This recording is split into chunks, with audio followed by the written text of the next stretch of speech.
Okay, so we're joined with Quinton Naidoo here. First of all, Q, thank you for spending the time today to chat to us about the upcoming season. Looking back at last season, how would you round that campaign up as a whole?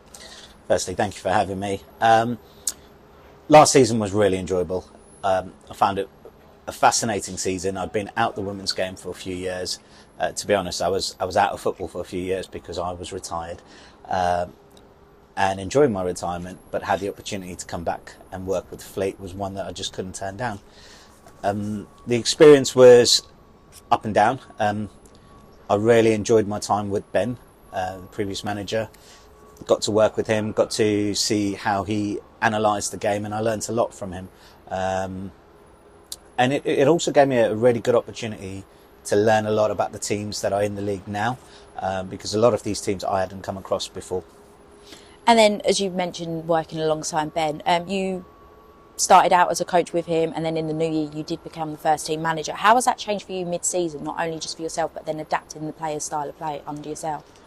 I think coming into the role of manager didn't need too much adapting. I knew the players, I knew the squad, I knew the background staff. My relationship with the men's club was really close. So that transition was quite good. In terms of styles of play, I think that's the thing that took the longest time, and I think it was only really in the last month of the season we kind of saw the type of football that I wanted to play. And I think, you know, that came down to there had to be changes in the way we delivered it, the way we trained. Match day preparations were different. But like I said, for me, I kind of came into the job. It was a really nice time to come into the job because there was no pressure, and I could just try and build. And then your record as a manager last year was played 14, won 9 of them. That must be a confidence boost for yourself and also the team going into the new season. Yeah, you've asked me this before, and I think I'll give you the same answer. It was okay. It's not necessarily something I'm particularly proud of. There were a lot of girls in the squad last year and myself who hadn't actually lost that amount of games representing Fleet, both in my first spell of manager and now my new one. But actually what it did was it gave me the opportunity to find out a lot about players, find out about the squad, and it really gave me the platform to try and build for this season. And then looking ahead of that new season, what can you sort of hope that your girls will perform, and what type of play can we expect from the side this year? I think it's going to be a continuation of what you saw towards the end of the season. Towards the end of the season, there were 3 or 4 games in the final run-in where we dominated possession. We had goal scorers from all across the pitch. You know, our set piece was good.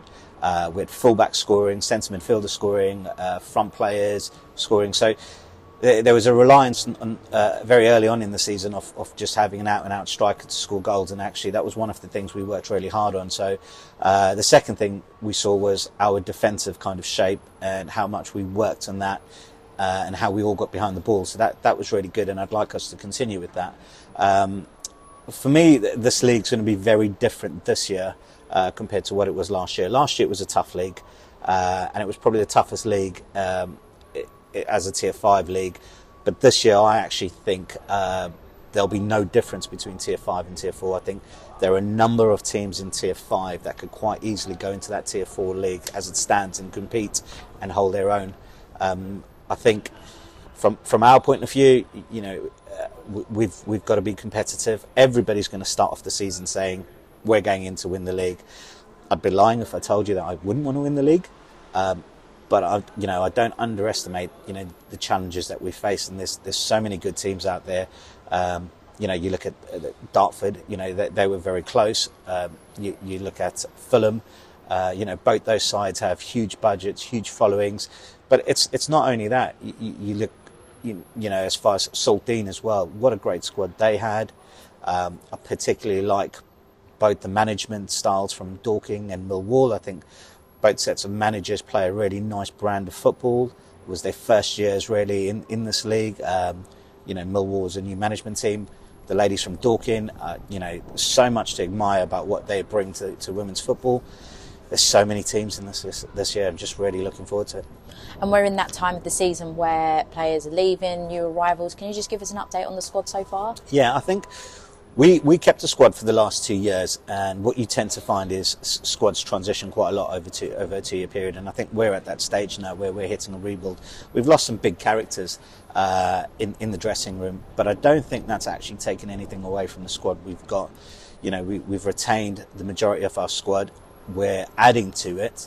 I'm not going to name any names at the moment because for me it's really important to see how people adapt, new and old, to pre-season. For me, it's about how those players bond before we publicly go out and name what our squads are going to be like. But it's very exciting. We've got a type of player in this club who just has to put the club first, and that's first and foremost the most important thing. You know, anybody that plays for Ibsley is playing for a badge. You know, the club's got fantastic history, which is very, very personal to me as well. And you know, any player that comes here, that's first and foremost why they're here. And finally, fourth place was the final league position for the Fleet last year. Of course, you, like you said earlier, you do want to win the title, but what can the Fleet fans expect for us next year? I think what the Fleet fans can expect is a good brand of football.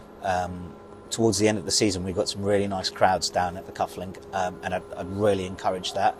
I think that would be a massive boost for us.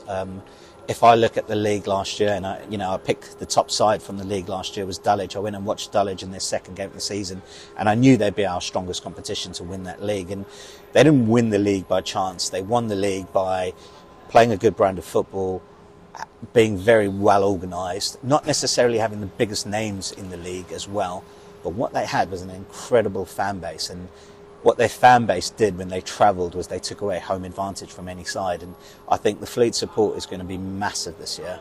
I think something else that we've done really well in the off-season is brought in our girls section under the women's and men's section, and that's going to be a huge boost for the club, and that's taken a lot of time to get right, and it's something that we're particularly proud of in the work that we've done. There's some absolutely phenomenal talent in our youth section, and I am really looking forward to those girls developing through. Another massive boost for us this season is our backroom staff. We were short last year. There were times where we were managers, assistant managers, physios, but this year we've got a huge backroom staff to support where we need to be. Well, thank you, Kieran. We look forward to seeing you at the start of the season. Thank you.